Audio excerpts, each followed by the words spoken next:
Sometimes the most dangerous person is the one you once trusted. He ignored the warning signs. He opened the door anyway. And within hours, everything would change forever.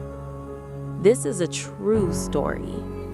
As morning light filled his home, Travis Alexander moved through his day with quiet focus, unaware of the darkness approaching him. But everything shifted the moment his phone lit up with the familiar name, Jody.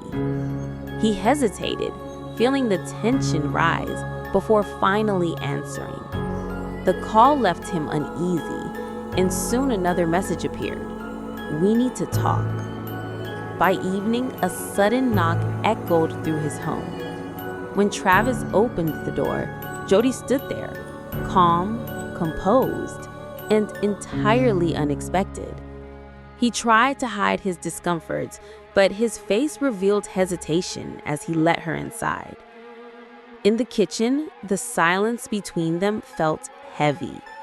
Jody watched him with an unblinking, almost calculating stare, her emotions flickering from coldness to sudden tears, and then back to unsettling stillness. Travis tried to remain gentle, offering kindness despite the tension building around them. But her behavior only grew stranger. Without warning, she reached out and grabbed his hand, too tightly, too deliberately. Startled, Travis pulled away, confusion and alarm spreading across his face. Then, with a soft, unsettling calm, Jody asked him to show her the bathroom. Travis paused, unsure why she wanted to see it again. But he agreed, not knowing he was walking toward the last place he would ever be seen alive. Travis walked down the dim hallway, glancing back as Jody followed him in silence. Something about her presence felt heavier now, colder. When they reached the bathroom, he hesitated, but she offered a soft smile, insisting everything was fine. Inside, Jody moved with unsettling precision, studying the room as if memorizing every detail. Travis tried to break the tension with an awkward smile, but her eyes were already elsewhere, colder, focused, calculating. She picked up his camera, claiming she wanted a few pictures for fun. He agreed, though unease lingered in his posture. Under the harsh white light of the bathroom, Travis stepped into the shower while Jody photographed him. His smile was forced, nervous, while hers faded into something almost expressionless. Behind the camera, her eyes sharpened, her mind drifting somewhere far from innocence. Then, while Travis washed his hair, unaware, she reached toward her bag, her face shifting into something darker. A decision had already been made. Moments later, he turned, sensing movements behind him. The camera hit the floor. Chaos followed, blurred shapes, frantic shadows, muffled motion. When the struggle stopped, the room fell strangely quiet. Water still ran, steam filled the air, and Jody stood motionless, catching her breath. She wiped the blade with the towel, her hands trembling only slightly. Then she grabbed the damaged camera, carried it to the laundry room, and dumped it into the washing machine with the clothes. As the cycle started, she walked toward the door, her face calm again, empty, emotionless. Outside, the night was silent. Inside, the truth was sealed behind a closed door, waiting to be discovered. Travis's friends arrived at the house just after sunset, expecting to find him getting ready for the evening.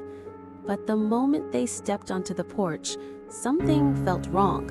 The lights inside were dim, no music, no movement, only silence. They rang the doorbell again and again, calling his name, their voices echoing through the quiet neighborhood. When no one answered, one of them peered through the window and froze. The house looked untouched, but something in the air felt disturbingly still. When they pushed the front door, it opened with ease. Inside, the darkness wrapped around them like a warning. Water could be heard dripping somewhere in the distance. Their phone flashlights cut through the shadows as they walked deeper into the hallway. And then one of them saw it, a trail of water leading toward the bathroom. Panic erupted. One friend bolted outside, calling 911 with trembling hands. Moments later, flashing lights painted the house in red and blue. Officers stepped inside, sealing off the scene. And then Detective Taylor arrived, calm, precise, and fully focused. She slipped on gloves and entered the home with a single goal: find the truth. Inside, every detail seemed wrong. She followed the water to the bathroom, studying every mark, every shadow. Her breath caught when she opened the washing machine and found a damaged camera hidden beneath wet clothes.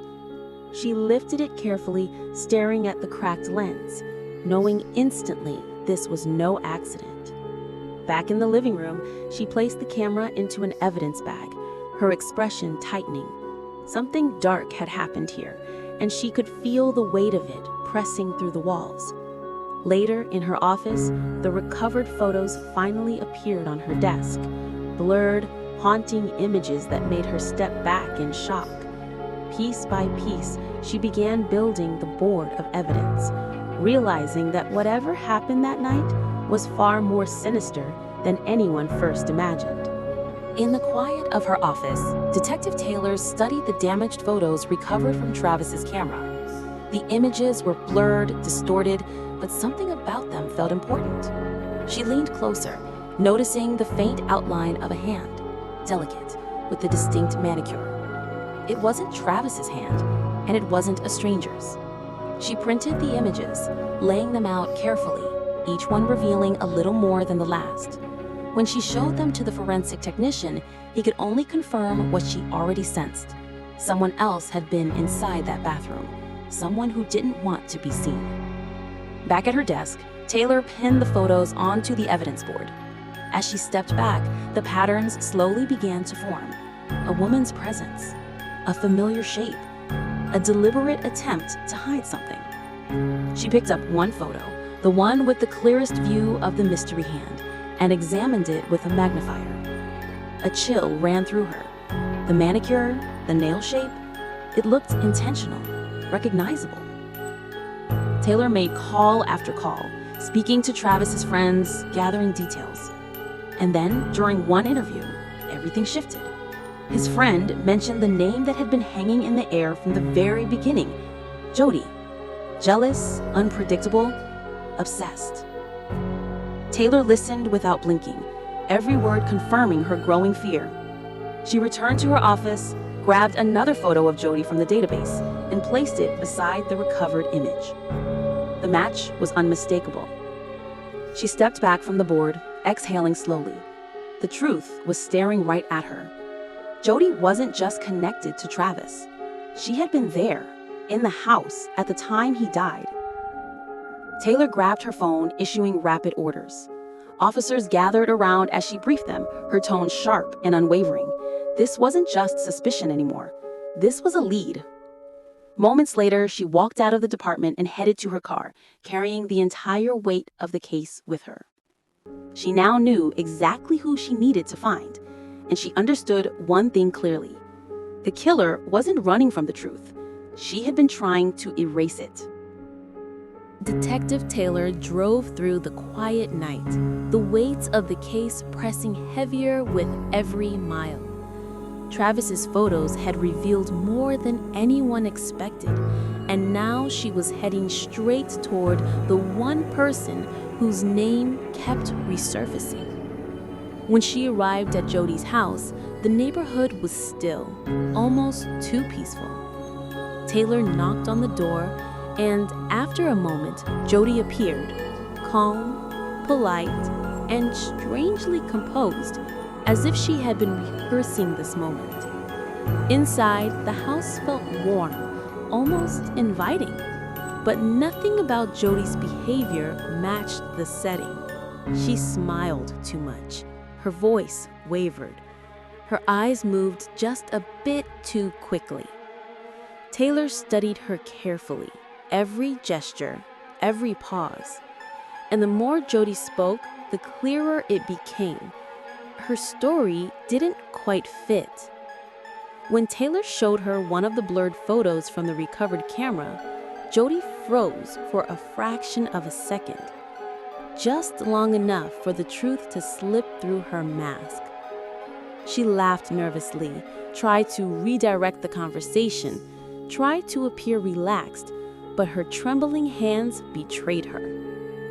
Taylor made notes quietly, observing more than she asked. There was something in Jody's smile, something sharp, something frightened, something hiding. As the conversation ended, Taylor stepped toward the door. Before leaving, she glanced back and saw Jody's expression change entirely. The smile was gone. Her face had fallen into a cold, empty stare. Outside, the night air felt heavier. Taylor walked toward her car, certain of one thing. Jody was lying. And not just about where she had been, but about everything. She started the engine, her eyes fixed on the road ahead. This wasn't just another lead, it was the turning point. Taylor knew exactly what she had to do next. The search for the truth had officially begun. Detective Taylor sat alone in her car, reviewing her notes. Every detail of Jody's behavior replayed in her mind. The trembling hands, the shifting stories, the fear behind her smile. Something about it all felt painfully familiar and dangerously wrong. Back at the lab, a forensic expert handed Taylor a newly restored photograph. The moment she looked at it, her breath caught. There, in the blurry frame, was the shadow of a face she had seen only hours earlier. She placed the photo among the other evidence. Piece by piece, the entire picture began to form, and every thread pointed back to one person, Jody. Taylor gathered the team, outlining everything they now knew: the timeline, the recovered images, the lies. And then she made the decision. It was time to bring Jody in. Inside the interrogation room, the air felt heavy. Jody walked in with a soft smile, the same smile she'd used on everyone who ever doubted her. But Taylor didn't move. She simply watched. As the questions grew sharper, Jody's confidence began to crack. Her voice trembled, her eyes darted. Every excuse contradicted the one before. Then Taylor slid a single photograph across the table, the restored image from the shower. Jody froze. Her face drained of color. Tears followed, dramatic, uncontrolled, but Taylor recognized the pattern. This wasn't grief, this was fear. Taylor revealed the final set of evidence: timelines, witness statements, digital records. There was nowhere left to hide. Finally, Jody broke. Her shoulders collapsed, and the mask she had worn for so long fell away. Officers entered the room, placing her in handcuffs as she kept her eyes fixed on the floor. Taylor watched silently, the weight of the case settling over her. Hours later, as dawn painted the sky in pale colors, Taylor stepped outside the precinct, exhausted but certain she had done what needed to be done. The next morning, newspaper headlines announced the arrest. And in her office, Detective Taylor closed the final folder of the case, bringing an end to a story built on obsession and a truth that could no longer be hidden.